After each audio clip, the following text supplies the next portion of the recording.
Hello friends, स्वागत है आपका हमारे इस यूट्यूब चैनल में। आज के इस वीडियो में अपन बात करेंगे लो बीपी के इलाज के बारे में। यानी कि यदि कोई पेशेंट है उसका ब्लड प्रेशर बिल्कुल लो हो गया है तो ऐसी कंडीशन में अपन उसे कौन सा घरेलू इलाज दे सकते हैं, साथ में कौन सा क्लिनिकल ट्रीटमेंट दे सकते हैं, संपूर्ण जानकारी आपको इस वीडियो में मिलने वाली है। तो देखिए, वीडियो को लास्ट तक जरूर देखना। वीडियो थोड़ी लंबी होने वाली है, लेकिन यदि कोई पेशेंट उसका ब्लड प्रेशर बिल्कुल लो रहता है तो उसके इलाज के बारे में आपको सटीक जानकारी इस वीडियो में मिलने वाली है। तो चलिए वीडियो को शुरू करते हैं। देखिए, कई बार पेशेंट के लो बीपी रहते हैं, इसके कई सारे कारण हो सकते हैं। जैसे कि यदि कोई पेशेंट है उसको न्यूट्रिशनल डेफिशिएंसी हो गई है, यानी कि शरीर के अंदर पोषण की कमी हो गई है, उसके कारण भी पेशेंट का ब्लड प्रेशर लो हो सकता है। इसके अलावा कई बार पेशेंट की बॉडी के अंदर डिहाइड्रेशन की कमी हो गई है, यानी कि पानी की मात्रा बिल्कुल कमी हो गई है, उसके कारण भी पेशेंट का ब्लड प्रेशर बिल्कुल लो हो सकता है। इसके अलावा पेशेंट को कोई इमोशनल अटैक हुआ हो, यानी कि कई बार घबरा जाता है या फिर कई बार दुख संदेश सुन लेता है तो उसके कारण उसको घबराहट होने लग जाती है, बेचैनी होने लग जाती है, चक्कर आने लग जाते हैं। तो ऐसी समस्याओं से भी कई बार पेशेंट का ब्लड प्रेशर लो हो सकता है।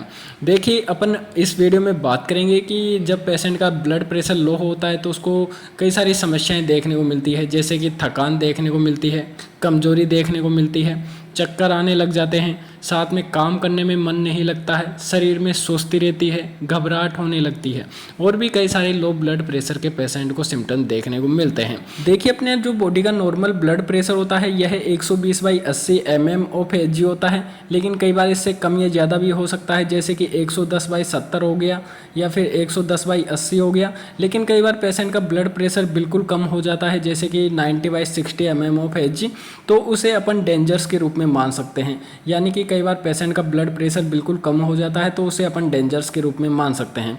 तो अब अपन बात कर लेते हैं घरेलू ट्रीटमेंट के बारे में कि यदि कोई पेशेंट है उसके अचानक से थोड़ा बहुत ब्लड प्रेशर लो हो गया है तो अपन घर पर कौन कौन से ऐसे ट्रीटमेंट दे सकते हैं जिससे कि पेशेंट का ब्लड प्रेशर है वह ठीक हो जाए, यानी कि थोड़ा नॉर्मल, यानी कि जो कम हो गया है उससे थोड़ा नॉर्मल हो जाए ताकि पेशेंट को दिक्कत ना हो। तो देखिए, कई बार घरेलू ट्रीटमेंट के बारे में अपन बता सकते हैं पेशेंट को कि रोज़ 6 से 8 लीटर पानी पिएं। यानी कि कई बार पेशेंट पानी नहीं पीता है, डिहाइड्रेशन की समस्याएं हो जाती है, तो उसके कारण पेशेंट का ब्लड प्रेशर लो हो जाता है। तो डेली पेशेंट को 6 से 8 लीटर तो नॉर्मल पानी पीना ही है, यानी कि रोज़ पानी पी सकता है डेली 6 से 8 लीटर, जिससे कि डिहाइड्रेशन की कमी नहीं होगी और पेशेंट के शरीर के अंदर एनर्जी बनी रहेगी। इसके अलावा कई बार पेशेंट के ब्लड प्रेशर अचानक से लो हो जाता है तो उसके लिए पेशेंट को देखिए चीनी और नमक का घोल बनाकर पिलाएं। यानी कि 1 से 2 गिलास, यदि कोई पेशेंट है उसका ब्लड प्रेशर लो हो गया है तो ऐसी सिचुएशन में उसे चीनी और नमक का घोल बनाकर आप 1 से 2 गिलास पिला सकते हैं। उसमें पेशेंट का क्या होता है कि ब्लड प्रेशर धीरे धीरे ठीक होने लगता है, क्योंकि नमक के अंदर होता है सोडियम, जो कि पेशेंट के ब्लड प्रेशर को बढ़ाने में मदद करता है।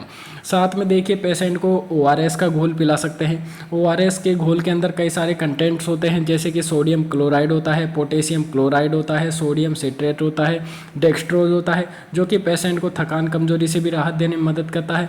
इसके अलावा अपने ब्लड प्रेशर को ठीक करने में मदद करता है, क्योंकि इसके अंदर सोडियम होता है जो कि अपने ब्लड प्रेशर को ठीक करने में मदद करता है। नॉर्मली आप इसे किसी भी मेडिकल स्टोर से परचेज कर सकते हैं। ORS का पाउच आपको नॉर्मली हर मेडिकल स्टोर पर बहुत ही आसानी से अवेलेबल हो जाता है।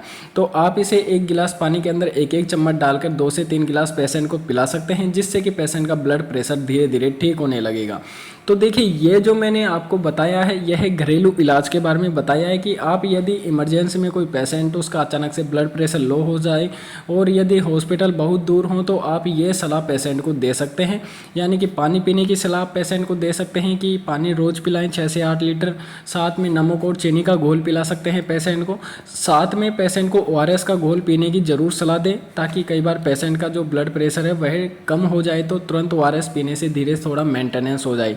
साथ में देखिए, कॉफ़ी पीने की सलाह दे पेशेंट को। यदि पेशेंट चाय पीता है तो चाय को बंद करा दे। साथ में कॉफ़ी होती है यह पीने की सलाह दे पेशेंट को, क्योंकि कॉफ़ी में कैफीन होता है जो कि पेशेंट के लो ब्लड प्रेशर को हाई ले जाने में मदद करता है। यानी कि यदि कोई पेशेंट उसका ब्लड प्रेशर लो रहता है तो उसको हाई करने में मदद करता है। तो आप कॉफ़ी पीने की पेशेंट को सलाह दें ताकि पेशेंट का जो ब्लड प्रेशर है यह ठीक हो जाए। अब देखिए, अपन बात कर लेते हैं क्लिनिकल ट्रीटमेंट के बारे में कि अपन ऐसे कौन कौन से मेडिकल ट्रीटमेंट है जो कि पेशेंट को दे सकते हैं यदि पेशेंट का ब्लड प्रेशर बिल्कुल लो हो गया है। तो देखिए, ऐसी सिचुएशन में पेशेंट को सबसे पहले तो अपन NS की बोतल देंगे। यानी कि नॉर्मल सेलाइन की जो बोतल होती है यह चढ़ाएंगे। कई लोग ऐसे बोलेंगे कि RL भी अपन दे सकते हैं, लेकिन RL के अंदर सोडियम की मात्रा कम होती है।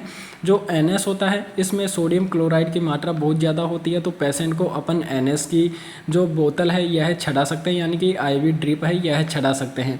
1 से 2 बोतल अपन पेशेंट को इस NS की चढ़ा सकते हैं, जिससे कि क्या होता है कि इसके अंदर सोडियम क्लोराइड होता है जो कि पेशेंट का ब्लड प्रेशर बढ़ाने में बहुत ज़्यादा मदद करता है। तो यदि कोई अचानक से ब्लड प्रेशर लो हो गया है तो पेशेंट को इंस्टेंट अपन 500 से 1000 ml NS यानी कि नॉर्मल सेलाइन देंगे, जिससे कि पेशेंट का ब्लड प्रेशर हाई होने लगेगा। साथ में देखिए कोई एक स्टेरॉइड इंजेक्शन जैसे कि अपन डेक्सोना दे सकते हैं, 2 ml IV भी दे सकते हैं। पेशेंट की कंडीशन के देखते हुए डिसाइड की जाती है। नॉर्मली एडल्ट डोज 2 ml अपन पेशेंट को दे सकते हैं। यदि उसका बहुत ज़्यादा ब्लड प्रेशर लो है तो अपन NS तो पेशेंट को देंगे, यानी कि नॉर्मल सेलाइन वाला जो अपना फ्लूइड है सोडियम क्लोराइड का जो तो अपन देते रहेंगे। IV स्टेट अपन डेक्सोना 2 ml भी लगा सकते हैं। इसके अलावा अपन देखिए पेशेंट को MVI इंजेक्शन या फिर पोलिवियन इंजेक्शन, मल्टीविटामिन इंजेक्शन अपन पेशेंट की एक ड्रिप में डाल सकते हैं। यानी कि पेशेंट को अपन ने नॉर्मल सेलाइन की बोतल लगा दी है, पेशेंट के IV फ्लूइड लगा दिया है NS का 500 ml, या फिर उसके बाद RL में या फिर NS के अंदर ही अपन कोई मल्टीविटामिन इंजेक्शन डाल सकते हैं, जैसे कि MVI most popular brand name है या फिर पोलिवियन मोस्ट पॉपुलर ब्रांड नेम है, तो आप ये इंजेक्शन डाल सकते हैं। पोलिवियन के अंदर विटामिन B कॉम्प्लेक्स के साथ विटामिन B12 आता है जो कि पेशेंट को थकान कमजोरी हो जाती है या फिर ब्लड प्रेशर लो रहता है तो उसको ठीक करने में मदद करता है। तो अपन कोई भी मल्टीविटामिन इंजेक्शन पेशेंट के ड्रिप के अंदर डाल सकते हैं। इसके अलावा घर के लिए अपन पेशेंट को ORS का घोल दे सकते हैं, यानी कि ORS के जो पाउच होते हैं यह दे सकते हैं। इसको घोल कर पीने के लिए अपन पेशेंट को बोल सकते हैं। साथ में अपन पेशेंट को सलाह दे सकते हैं कि घर पर आप रोज़ नमक और चीनी का घोल बनाकर पिएं। साथ में अपन कोई भी मल्टीविटामिन टैबलेट पेशेंट को यदि थकान कमज़ोर रहती है, चक्कर आने लग जाते हैं, तो उसके लिए अपन मल्टीविटामिन टैबलेट पेशेंट को प्रिस्क्राइब करेंगे। इसके अलावा मल्टीविटामिन सिरप पेशेंट को प्रिस्क्राइब करेंगे ताकि पेशेंट का जो ब्लड प्रेशर के लो रहने के कारण उनको थकान कमजोरी रहती है उसमें उसको राहत देखने को मिल सके। साथ में देखिए यदि पेशेंट का ब्लड प्रेशर बिल्कुल ले रहता है तो उसको देखिए मल्टीविटामिन टैबलेट तो अपन दे ही सकते हैं, साथ में ORS का पाउच भी देना है। इसके अलावा अपन पेशेंट को देखिए मल्टीविटामिन इंजेक्शन भी लगवाने की सलाह दे सकते हैं। एक देखिए न्यूरोकाइंट गोल्ड आता है, इसमें साइनोकोबालामिन वगैरह निकोटिनमाइड वगैरह होता है जो कि पेशेंट को जो थकान कमजोरी रहती है, सुस्ती रहती है, विटामिन B12 की कमी हो जाती है तो उनकी पूर्ति करने में मदद करता है। तो आप इस इंजेक्शन को लगाने की भी सलाह दे सकते हैं। 3 से 4 दिन तक यह इंजेक्शन अपन पेशेंट के लगा सकते हैं, जिससे कि पेशेंट की जो लो BP रहती है उसमें बहुत ही ज़्यादा राहत देखने को मिलेगी। तो देखिए यह जो ट्रीटमेंट मैंने बताया है पेशेंट को लो BP टू हाई BP करने में मदद करता है, यानी कि यदि कोई पेशेंट उसका ब्लड प्रेशर लो रहता है तो उसको हाई करने में मदद करता है। घरेलू ट्रीटमेंट के बारे में मैंने बता दिया है, यानी कि यदि कोई पेशेंट है हॉस्पिटल की सुविधाएं लेने में असमर्थ रहता है, हॉस्पिटल दूर है, पेशेंट के अचानक से BP लो हो गया है, तो ऐसी सिचुएशन में अपन ये जो मैंने आपको ट्रीटमेंट बताया है यह फॉलो करवा सकते हैं।